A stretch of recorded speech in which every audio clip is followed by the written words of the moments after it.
আমরা কিছুই করতে পারিনি আল্লাহ, রমজান মাসে আমরা কিছুই করতে পারি নাই। আমাদের মতো গুনাহগারকে আল্লাহ তুমি সেই কাতারে শামিল করো। পুরো রমজানে আমরা আমাদের গাজার ভাইদের জন্য কিছুই করতে পারি নাই, একটা টাকা সাদাকা পাঠাতে পারি নাই, ওদেরকে এক বেলার খাবার দিতে পারি নাই। রমজানে আমরা কোরআনের হক আদায় করতে পারি নাই, খাস করে তওবা করতে পারি নাই, তাহাজ্জুদ ভালো করে করতে পারি নাই, তারাবি ঠিক মতো করতে পারি নাই। রোজা রেখেছি পথ পথা রোজা রাখার মতো। আল্লাহ যেভাবে তোমার নবী সাহাবীরা আমল করেছিলেন এরকম আমল আমরা করতে পারি নাই। তাও তোমার ক্ষমা, তোমার দয়ায়, তোমার রহমতে আজকে আমাদেরকে ক্ষমা করো।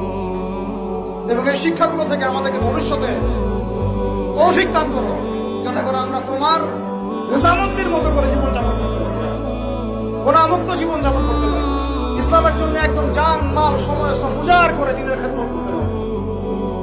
দিন ইসলামকে আল্লাহ পাকের জমিনে আমরা দুর্বল থাকতে দিব না।